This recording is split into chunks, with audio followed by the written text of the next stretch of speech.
আসসালামু আলাইকুম। Cooking chemistry চ্যানেলে আজ শেয়ার করছি দুর্দান্ত স্বাদের হাঁস রান্নার রেসিপি। আশা করছি শুরু থেকে শেষ পর্যন্ত আমার সাথেই থাকবেন। প্রথমে প্যানে নিয়ে নিচ্ছি ২ কাপ পরিমাণ সরিষার তেল। রান্নাটি সাদা তেলেও করা যায়, তবে সরিষার তেলে টেস্ট বেশি ভালো আসে। তেলটাকে একটু গরম করে দিয়ে দিচ্ছি ১.৫ কাপ পরিমাণ পেঁয়াজ কুচি। গোল্ডেন কালার আসা পর্যন্ত পেঁয়াজটাকে ভেজে নিচ্ছি। পেঁয়াজটা গোল্ডেন কালার এসে গেলে বেশি অংশ একটি বাটিতে তুলে নিচ্ছি এবং তেলের সাথেও কিছুটা অবশিষ্ট থেকে যাবে। এ পর্যায়ে এই তেলের মধ্যে দিয়ে দিচ্ছি ৩ টেবিল চামচ পরিমাণ পেঁয়াজ বাটা,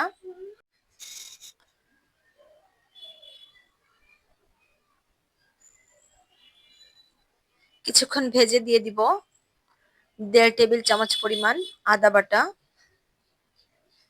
এবং ১ টেবিল চামচ পরিমাণ রসুন বাটা।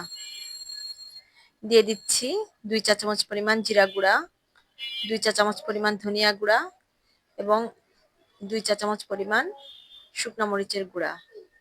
ঝালটা একটু বেশি দিব। দিয়ে দিচ্ছি ৬-৭টি লবঙ্গ, ৫-৬ টুকরা দারচিনি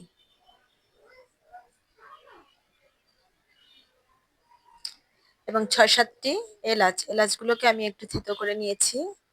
দিয়ে দিচ্ছি ১/২ চা চামচ গোলমরিচের গুঁড়া এবং একটা বড় এলাচ।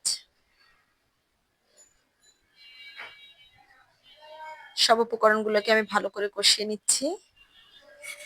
আমি এখানে নিয়েছি একটি হাঁস। হাঁসটাকে আমি ভালো করে কেটে ধুয়ে পরিষ্কার করে নিয়েছি। এখন মসলা কষানো হয়ে গেলে দিয়ে দিব হাঁসের মাংস। মাংসটাকে আমি মসলার সাথে মিশিয়ে অনেকটা সময় ভেজে নিব। এ সময় কোনো পানি দিব না।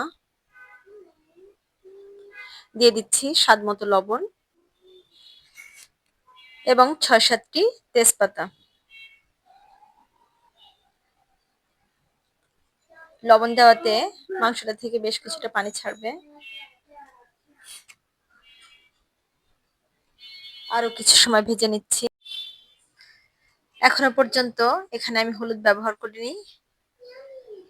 হলুদ বেশি ভুনা করলে তরকারির রং কালচে হয়ে যায়।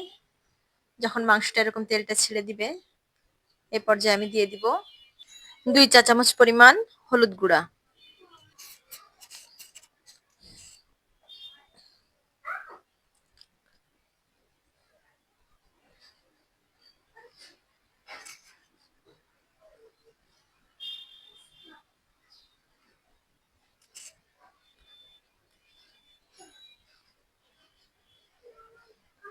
আরো কিছুটা কষিয়ে নিচ্ছি। মাংসটা কষানো হয়ে গেলে দিয়ে দিচ্ছি ৪ কাপ পরিমাণ গরম পানি। এ পর্যায়ে ঢাকনা দিয়ে ঢেকে রান্না করব মাংসটা সিদ্ধ হওয়া পর্যন্ত। ঢাকনাটা খুলে মাংসটা সিদ্ধ হয়ে গেছে। এখন আমি তেজপাতাগুলো তুলে ফেলবো। খুবই লোভনীয় একটি স্মেল পাচ্ছি। আর দেখুন কালারটাও কত চমৎকার এসেছে।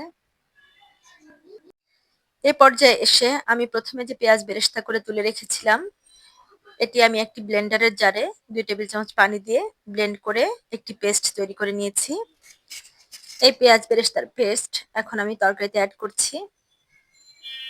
এই স্টেপটা ফলো করলে তরকারির টেস্ট অনেক বেড়ে যাবে। আরো ২ থেকে ৩ মিনিট রান্না করব। নামাবার আগে দিয়ে দিচ্ছি ১ চা চামচ পরিমাণ ভাজা জিরার গুঁড়া। চালের রুটি, চিতই পিঠা কিংবা পোলাওয়ের সাথে এই তরকারি খেতে খুবই মজাদার। ভিডিওটি ভালো লেগে থাকলে আমার চ্যানেলটিকে প্লিজ সাবস্ক্রাইব করবেন। সবাই সুস্থ থাকবেন। আসসালামু আলাইকুম।